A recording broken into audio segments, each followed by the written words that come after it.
بسم اللہ الرحمن الرحیم۔ ناظرین اکرام، حج کے مسائل لے کر حاضر ہیں۔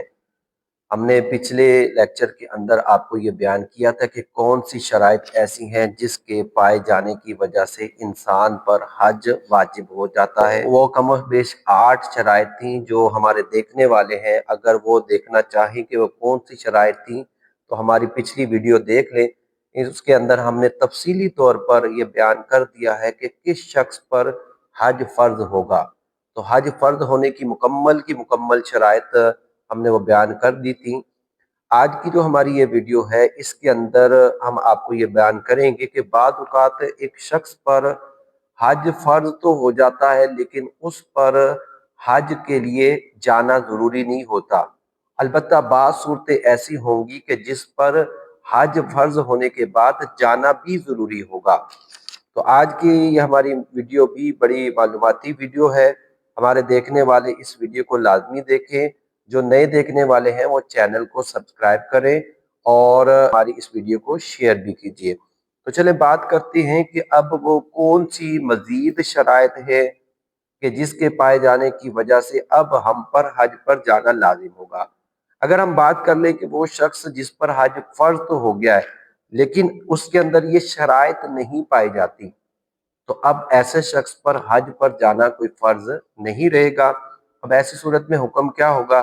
یا تو وہ اپنی جگہ کسی اور کو حج کروائے، یہ ممکن ہوگا، اور یا پھر ایسا ہوگا کہ وہ وصیت کر جائے اور پھر کہ اب میں مرنے والا ہوں، میرے پہ حج کی شرائط تو پائی جا رہی تھی لیکن میں نہیں کر سکتا، اب وصیت کر کے جائے۔ تو اب ورثاء پر لازم یہ ہوگا کہ اس وصیت کو پورا کرتے ہوئے اس جو شخص جس کا انتقال ہو رہا ہے اس کی طرف سے حج بدل کرے۔ تو بہرحال سب سے پہلی شرط کہ جب حج فرض ہو جائے اب حج پر جانا لازم ہوگا، اس میں یہ ہے کہ راستے کا پرامن ہونا۔ یعنی جو حج پر جانا چاہ رہا ہے اس کو اس بات کا یقین ہو کہ جو مجھے راستہ ہے پورے کا پورا، اس کے اندر مجھے کسی طرح کا کوئی خوف، کوئی خطرہ نہیں ہوگا۔ اب خوف کیا ہو سکتا ہے؟ بعض اوقات مال کا خوف ہو سکتا ہے، بعض اوقات جان کا خوف ہو سکتا ہے، اگر گھر والے جا رہے ہیں تو عزت وغیرہ چھن جانے کا خوف ہو سکتا ہے۔ یعنی کوئی بھی ایسی صورت لے لیجئے کہ جس کے اندر آپ کو یہ یقین ہو جائے کہ اب یہ راستہ جو مکے تک کا جانے کا ہے یہ میرے لیے امن والا نہیں ہوگا، خوف والا ہوگا۔ تو اس صورت میں جب تک اس طرح کے حالات ہیں انسان پر حج پر جانا لازم نہیں ہوگا، اور اگر ایسے حالات نہ ہو تو پھر حج پر جانا لازم ہوگا۔ دیکھیں بعض اوقات جیسے کرونا کا وقت آیا، کرونا کے وقت جو تھے ایسا ہوا کہ لوگوں کو روک دیا گیا، حج پر جانے سے روک دیا گیا اور لوگ حج پر نہیں جا سکے۔ تو اب یا پھر بعض اوقات جیسے جنگی حالات پیدا ہو گئے، بندے حج پر نہیں جا سکے، تو یعنی جانا ممکن نہیں تھا، فلائٹ وغیرہ بند ہو گئی۔ تو اب اس سال تو حج پر جانا ضروری نہیں ہوگا، البتہ جب اگلا حج کا ایام آئے تو حج پر اب جانا لازم ہو جائے گا۔ تو اس لیے یہ پہلی صورت ہو گئی کہ اگر امن نہ ہو تو پھر کہتے ہیں جانا لازم نہیں، اور اگر امن ہو تو بہرحال اب جانا لازم ہوگا۔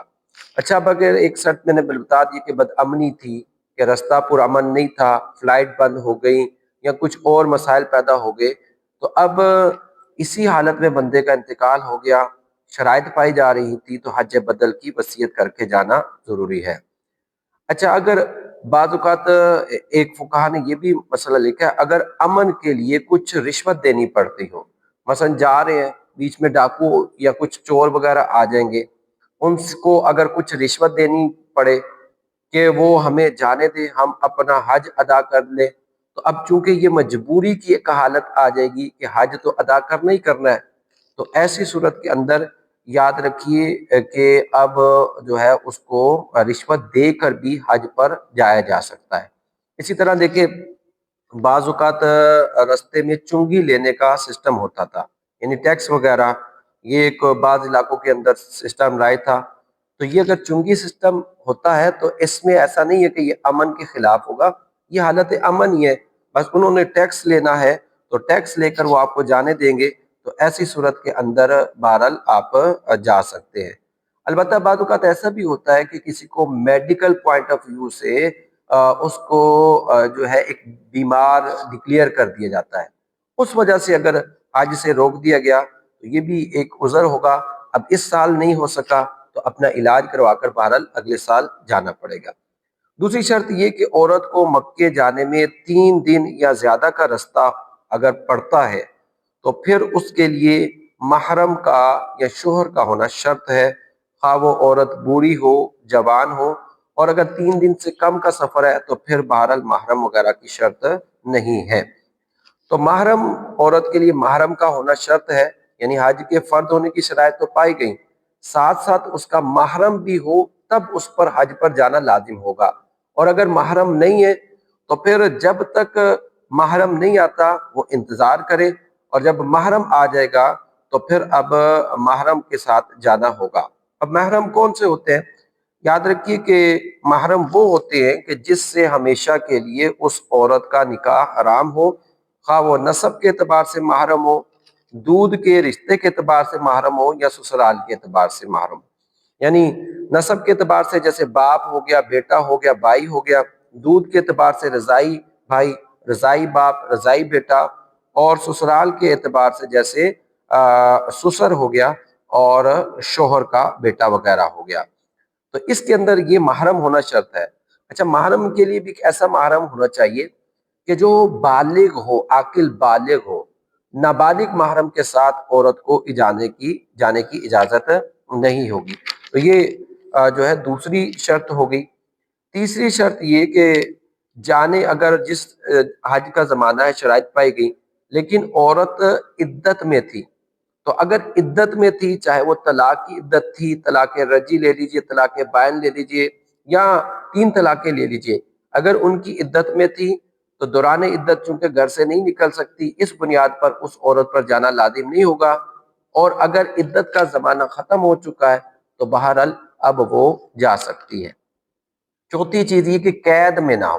ایک شخص پہ ساری شرائط پائی جا رہی ہیں، اس کے پاس مال بھی ہے، صحت بھی ہے، زاد راہ بھی ہے، سب کچھ ہے، لیکن وہ شخص کسی قید کے اندر ہے، تو یاد رکھیے کہ اب قید کی وجہ سے ظاہری بات ہے کہ وہ حج پر نہیں جا سکتا، تو لہذا اب اس پر حج پر جانا لازم نہیں ہوگا، اور جب تک اب وہ قید ہے تو اس قید کی وجہ سے اس کو اجازت ملے گی کہ وہ حج ابھی نہ کرے۔ البتہ اگر قید سے چھوٹ جاتا ہے تو پھر بہرحال اس پر جانا لازم ہوگا، اور اگر ساری زندگی قید میں رہا تو پھر اس کو حج بدل کی وصیت کرنا لازم ہوگی۔